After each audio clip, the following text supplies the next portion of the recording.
இன்றைக்கும் இந்த புதிய நாளில் உங்களை பார்க்கறது ரொம்ப சந்தோஷம். ஆண்டவர் நல்லவர், அவர் மாறாதவர். தொடர்ந்து அவருடைய வார்த்தை நம்மளுக்கு போதுமானதாக இருக்கிறது. போதுமானதிலும் அதிகமான காரியங்களை செய்கிறது தான் தேவனுடைய வார்த்தை. ஏனென்றால் அந்த வார்த்தை மரித்த வார்த்தை கிடையாது, செத்துப்போன வார்த்தை கிடையாது. தேவனுடைய வார்த்தையில் ஜீவன் இருக்குது, உயிர் இருக்குது. அந்த ஜீவனால் ஒவ்வொரு நாளும் நாம் பிழைத்து வாழ்ந்து கொண்டு இருக்கிறோம். இன்றைக்கும் அப்படிப்பட்ட ஜீவன் உள்ள நாள் ஆண்டவர் கொடுத்திருக்கிறார். அதற்காக நன்றி செலுத்துவோம். யோவான் 1ஆம் அதிகாரம் 1வது வசனத்தில் இப்படி படிக்கிறோம்.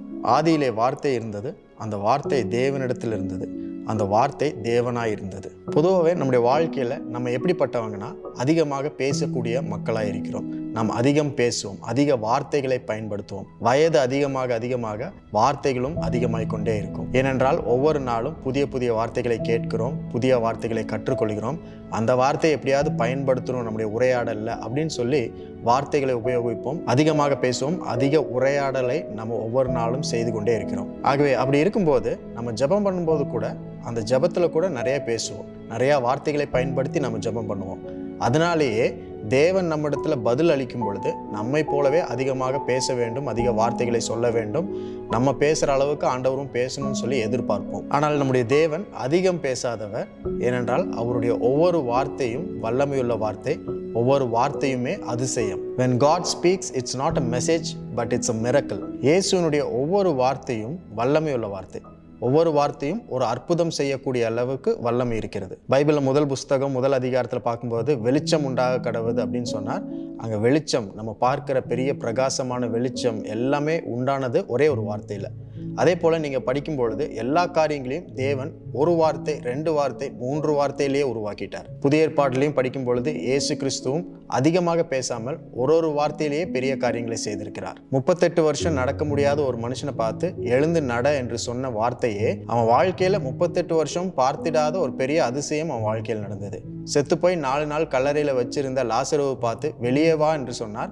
அந்த வார்த்தை ஒரு பெரிய அதிசயத்தை உண்டாக்கிட்டு. பேதுரு இயேசுவை பார்த்து கேட்கிறார், நீங்க ஆண்டவர்னா நானும் இந்த கடல் மேல நடக்கிறதுக்கு எனக்கு கட்டளை இடுங்க அப்படின்னு சொல்லும்பொழுது அவர் வேற எதுவும் சொல்லல, வா என்று சொன்னார். அந்த ஒரு வார்த்தையே கடல் மேல நடக்கக்கூடிய அற்புதத்தை பேதுரு செய்யற அளவுக்கு வல்லமை உள்ளதா இருந்தது. ஆகவே தேவன் பேசும்பொழுது அது ஒரு செய்தி அல்ல, அது ஒரு அற்புதம், அது ஒரு அதிசயம். ஒருவேளை இன்றைக்கு உங்க வாழ்க்கையில் ஒரு கேள்வி இருக்கலாம். நம்ம ரொம்ப நிறைய ஜெபம் பண்றோம், நிறைய காரியங்களை ஆண்டவர்கிட்ட கேட்கிறோம். பிரச்சனைகளுக்காக, பலவீனங்களுக்காக, வியாதிக்காக, நம்ம வேலைக்காக, ப்ரொமோஷனுக்காக, வெளிநாட்டுக்கு போகணும், இந்த மாதிரி காரியங்கள், நிறைய காரியங்களை நம்ம ஜெபத்தில் சொல்லிகிட்டே இருக்கிறோம்.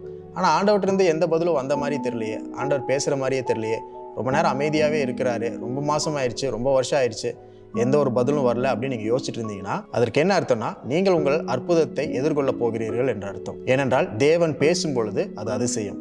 தேவனுடைய வார்த்தை சத்தம் உங்களுக்கு வரும்பொழுது அது அற்புதம். அற்புதத்தை தவிர, அதிசயத்தை தவிர, சூப்பர் நேச்சுரல்ஸ், இயற்கைக்கு அப்பாற்பட்ட காரியங்களை தவிர தேவனுடைய வாயிலிருந்து வேற வீணான வார்த்தை எதுவும் வராது. ஆகவே நம்ம அதிகமாக ஜெபிக்கலாம், அதிகமான வார்த்தைகளை பயன்படுத்தலாம், அதிகமாக பேசலாம். ஆனால் தேவன் அதிகம் பேசாதவர், அதிசயத்தை பேசுகிறவர். இன்றைக்கும் உங்கள் வாழ்க்கையில் அற்புதத்தையும் அதிசயத்தையும் எதிர்பாருங்கள்.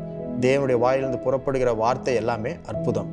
அந்த வார்த்தையின்படி நாம் வாழ்கிறோம், பிழைக்கிறோம். ஒருவேளை தேவனுடைய வார்த்தை சத்தம், அவர் பேசுறது ஒண்ணுமே நம்மளுக்கு கேட்க மாட்டேங்குது, நம்ம பண்ற ஜபங்கள் எல்லாருக்கும் தேவன் அமைதியாக இருக்கிறார் என்றால் உங்களுக்காக ஏதோ ஒரு அற்புதத்தை ஆயத்தம் பண்ணி கொண்டிருக்கிறார் என்ற அர்த்தம். அப்ப எவ்வளவு அதிகமாக தேவன் அமைதியாக இருக்கிறாரோ அவ்வளவு நமக்கு நல்லது. எவ்வளவு அதிகமாக தேவனிடத்திலிருந்து எந்த பதிலும் வரல அப்படின்னு நம்ம நினைக்கிறோமோ அது அவ்வளவு நல்லது நம்மளுக்கு. ஏனென்றால் தேவனிடத்திலிருந்து வருகிற வார்த்தை எல்லாமே அதிசயம், அற்புதம், ஆச்சரியமான காரியங்களை நம்முடைய வாழ்க்கையில செய்ய வல்லமை உள்ளது. இன்றைக்கும் உங்க வாழ்க்கையில அற்புதத்தையும் அதிசயத்தையும் ஆச்சரியங்களையும் செய்கிற தேவன் உங்களுக்காக தம்முடைய வார்த்தையை கொடுத்திருக்கிறார். அந்த வார்த்தையை படிச்சு கொண்டே இருங்க. தேவன் ஏற்ற வேளையில தம்முடைய அதிசயங்களையும் அற்புதங்களையும் உங்கள் வாழ்க்கையில நிறைவேற்றுவார். இன்றைக்கும் ஒரு அற்புதம் நிறைந்த நாள். அதற்காக ஆண்டவருக்கு நன்றி செலுத்துங்க.